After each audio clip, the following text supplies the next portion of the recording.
Salut, dernier épisode sur le livre Are You Fully Charged de Tom Rath, où on voit ensemble qu'une pleine recharge, alors c'est le terme en anglais, mais on pourrait dire une sorte d'épanouissement, passe par plus de sens au quotidien, de meilleures interactions, de meilleures relations et plus d'énergie. Les 2 derniers jours, on a vu un aperçu de ce qu'on pouvait faire sur la question du sens et des relations. On va parler d'énergie aujourd'hui avec des idées très banales, mais qu'on n'applique pas toujours. Donc on y va, la morning note est en description si tu veux la télécharger. On attaque la dernière partie du livre, on va avoir 5 idées pour avoir plus d'énergie au quotidien. Première idée, faire passer sa santé avant tout le reste, et même avant celle des autres. Le principe est simple, faire passer sa santé avant tout le reste. Si tu n'es plus en bonne santé, tu ne peux plus rien faire de toute façon, et c'est un point plutôt important à rappeler aujourd'hui, puisque justement l'espérance de vie en bonne santé en France, elle correspond quasiment à l'âge du départ en retraite. Elle ne sert pas à grand chose cette retraite si on devient dépendant des médecins dès le début. Et faire passer sa santé avant celle des autres, là encore, si on veut faire plus pour les autres, on a besoin d'être en bonne santé. C'est la même chose dans les avions, on nous dit de mettre notre masque en premier avant d'aider les autres. La chose principale à faire là-dessus, c'est de penser court terme. Qu'est-ce que je peux faire dès maintenant pour être en meilleure santé? Qu'est-ce que je peux faire dès maintenant pour être en meilleure santé dès demain?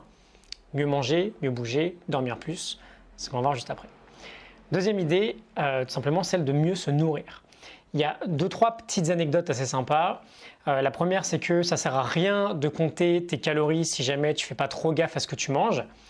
Tout simplement parce qu'une calorie de A n'est pas égale à une calorie de B. 300 calories d'épinards, ce n'est pas 300 calories d'un Big Mac. Et surtout, il nous parle Tom Rath, dans son livre, il nous parle du mythe de, tu sais, l'idée qu'il faut manger tout.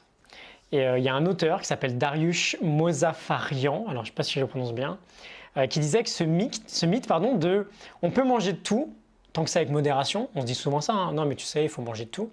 En fait, c'est juste une excuse qu'on se donne pour manger tout ce que l'on veut. L'idée de base, on en reparlera peut-être bien plus en profondeur plus tard, mais c'est vraiment de construire chacun de nos repas autour des végétaux. La nutrition, c'est compliqué, il y a de l'émotionnel en jeu, il y a même de l'identité parfois en jeu. Il y a toujours 15 000 écoles différentes qui vont s'affronter. On arrive aujourd'hui avec la science à prouver tout et son contraire. Mais il y a des choses où tout le monde est d'accord. Personne ne te dira de manger plus de sucre. Personne ne te dira de manger moins de légumes. Et essaye de voir en fait si tu remarques des changements dans ton énergie selon ce que tu manges. Et base-toi là-dessus.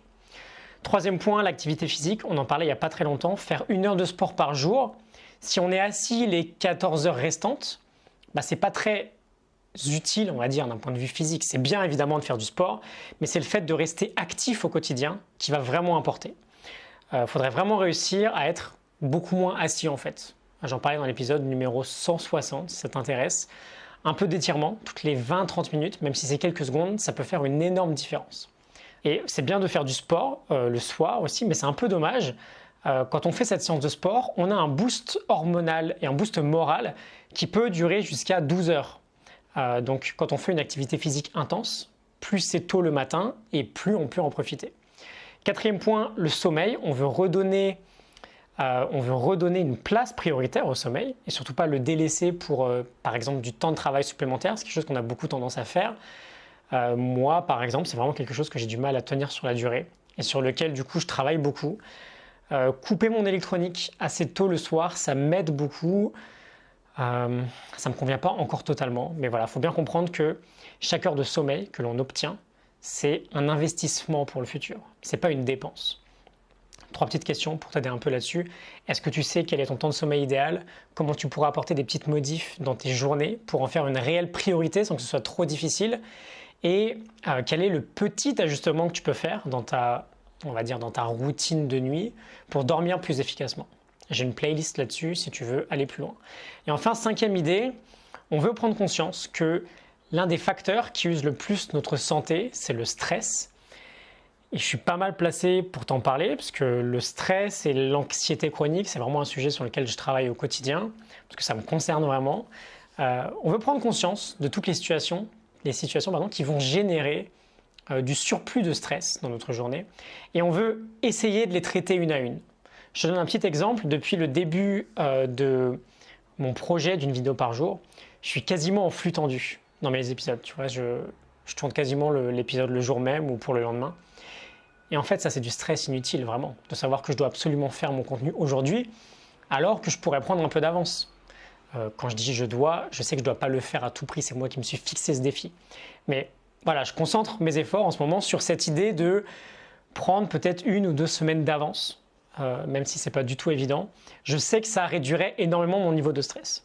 Peut-être que, par exemple, je balance ça comme ça, mais de mettre le réveil un peu plus tôt, si tu es tout le temps dans un big rush le matin, ça pourrait être une bonne idée aussi. Enfin voilà, cette idée de stress, en revanche, on n'en parle pas des masses par rapport à nutrition, mouvement, sommeil, mais elle a une très grande influence.